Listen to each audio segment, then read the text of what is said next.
I will basically put some 12, 13 pointers of what you want to keep in mind while you're doing cases, while you're solving cases. The whole focus is to eventually crack a case and gain something out of it.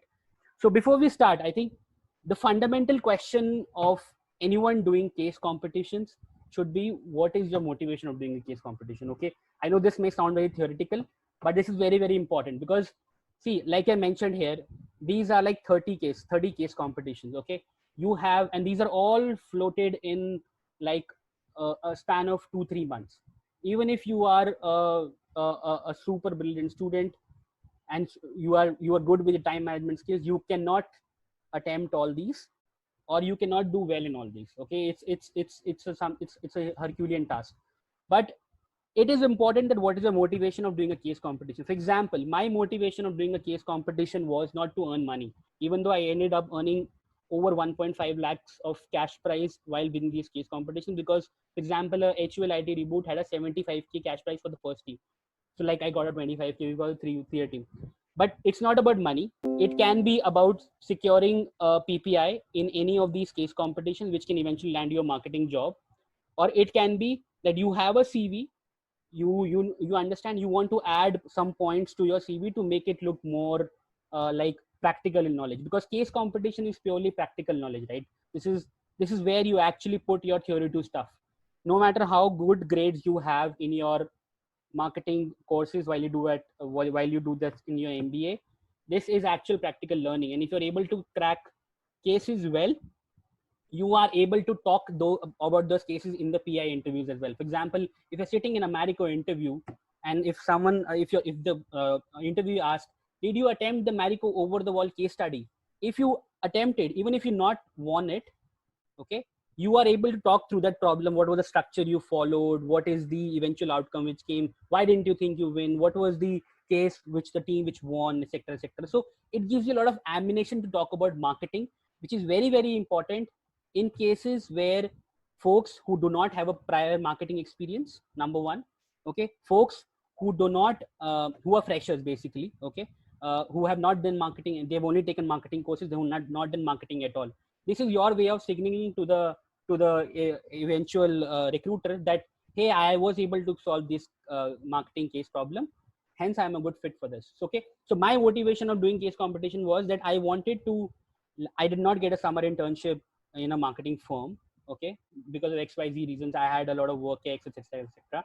But I wanted to tell them, hey, I first was to gain a PPI, because every marketing case competition as a reward gives you almost a PPI, a chance to give your interview. But my teammates who were there, they all, for example, one of them already had a PPO, so his motivation was to earn money. Okay, that was a very simple motivation, and you can't lie onto that. But and what I eventually did was, for example, the job I got into HUL was through a case competition. Okay, we won HUL reboot. I got a PPI. I did 4 rounds of interviews in the same day of the PPI result, and after 2 days I got a PPO. Okay, so this was my story of getting the motivation of doing case competition, which eventually turned out well. So you have to understand what is your motivation of doing case competitions, because if you don't, then slowly down the line you attempt HUL line, you don't go through. You attempt Coca-Cola showcase, you don't go through. You do 3-4, and then you can kind of get into a self-doubting habit. Yaar, ab nahi ho raha. Like, this is not happening, or maybe I don't have a great team, or this is not something which I can do, etc. But you have to understand that there are 30 cases like these which are floated, and all you need in your CV is 3-4. All you need is one PPO or a PPI, okay, to get this through. So it's something which a lot of even my batchmates struggled with when we were doing case competition, because I was, if you look at this list, I was the one who doing all, okay, somehow managing all, and eventually it started clicking in. One or two failed, but it eventually started clicking in. Okay, so that is the motivation doing case competitions.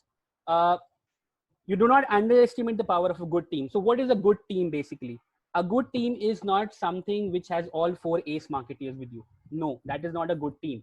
For example, in our team, which usually won, I try to keep it very consistent, but we were 2 good marketeers, one was a very good ops guy, and one was a very good finance guy. A marketing, even though if it is a marketing case competition or a marketing case, it has a very big finance angle to it.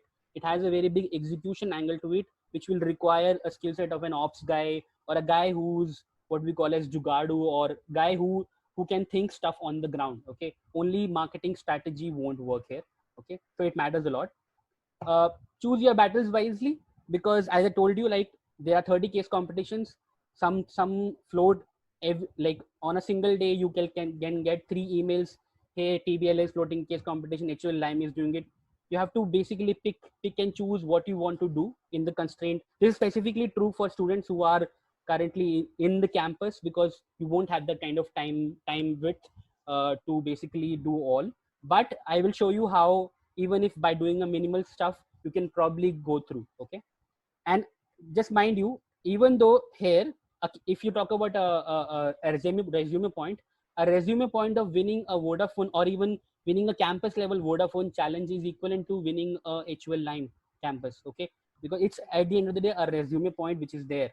Okay, uh, the third one is structure, ideate, and present. I will show you the structure of what a idle case competition can be, how an idle case competition can be cracked, and you will see through all through my PPTs. There is sort of a structure which we follow, which is in generic a marketing case solving structure or a consulting case solving structure. I know you will have this is what we'll follow, and I'll show you once we're there. uh, while you are attempting marketing case competitions, research, both primary and secondary, is the fundamental thing. Okay, and what we as marketeers, what we crave for is that one single big insight which will define what is the problem and what is the solution for it. Okay, what is an insight? An insight is something which may be very obvious but is not considered while you're planning stuff. Okay, uh, so uh, for example, an insight when we were doing Vim was when Vim launched a Vim bar. Okay, the insight was that when maids use that Vim bar, it gets while it is kept in water, it gets eroded very quickly, because even though it's always in water. So what HUL did was it put a shield, plastic shield, at the bottom of it, and hence it drove the penetration of that Vim bar from 23% to 46%. Okay, 2x penetration. So it was a very small insight that this is getting eroded, the consumption is getting wasted.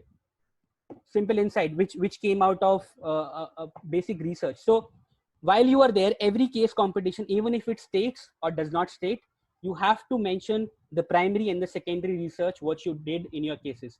Even while you won't get this chance while you're doing cases in front of an interview panel, but your previous study would, and I will cover that in the second session.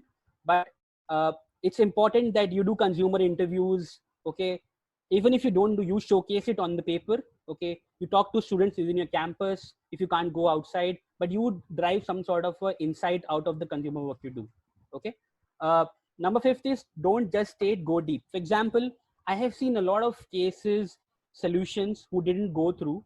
The reason was that if I tell you to design a marketing 360 degree strategy, they will say, hey, let's do one campaign on Facebook, let's do one on Instagram. Okay, let's put some money on YouTube, let's put some money on blog.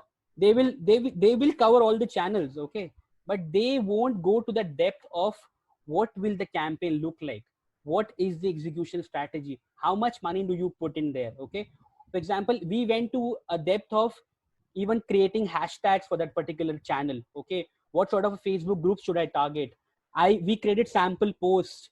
So it is not just about stating the obvious.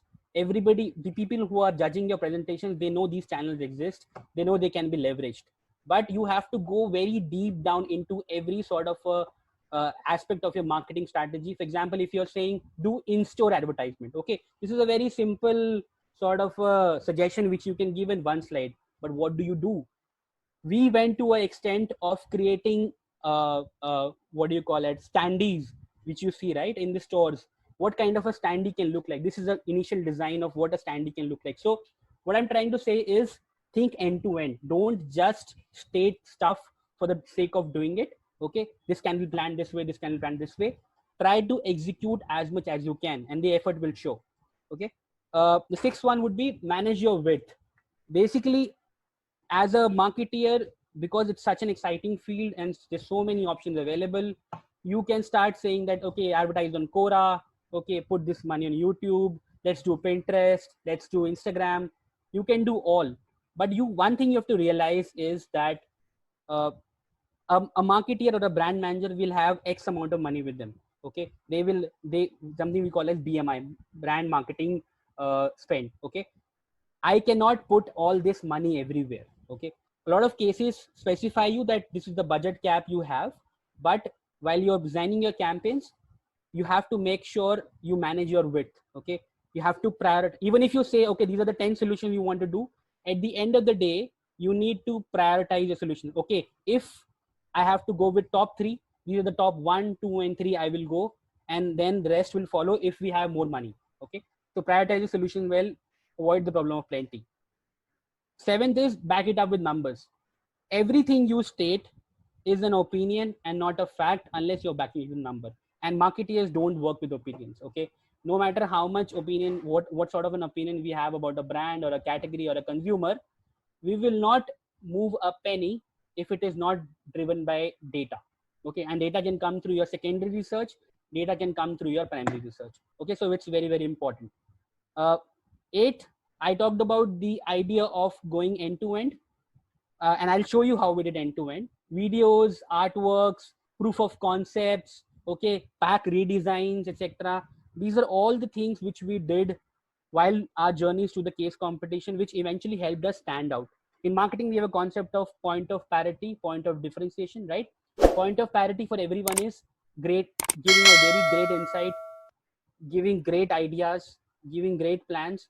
The point of differentiation will be how you are actually, with your very limited resources in hand, bringing it to life. If you are able to create an advertising video at yourself, even though if it is as amateur as it can get, even if you redesign the pack, you can design posters, you can design standees, that will eventually contribute to the overall effort of you winning case competition. And this is true for all the case competitions. Okay. The ninth is balance the out of the box ideas versus practicality. This comes back to the point of your depth versus width. No matter how much wider you go, unless you can prove that this will give you an ROI. So we in marketing, we have two concepts, which is true for everything, is return on ad spend, return on investment. Okay, if the ROI of whatever you're suggesting is very poor, if you're planning a mega campaign but the eventual ROI which is coming is significantly great, that won't weak, that won't fly. Okay, so every solution has to be followed with a ROI sort of a calculation. Okay, and ask the fundamental question to you: if I give you this 50 lakh rupees, for example, as a marketing budget, would you do that, the idea which you're suggesting? If not, then it will not fly. Okay, coming to the end of it, I think what we do, while what we underestimate while we are not while we are in campuses, etc., we do not use the professors a lot well. There are some campuses where professors are very helpful and forward-coming in terms of helping students in the case competitions. Like an IMB wasn't the case, but like we still managed to get hold of a professors, get hold of the literature, the research paper. There are a lot of journals, etc., out there. The reason being, because when it's quoted out of a journal, it looks very real, right? It's part of a secondary research. So dig deep while you are trying to prove a concept which may be very, very obvious.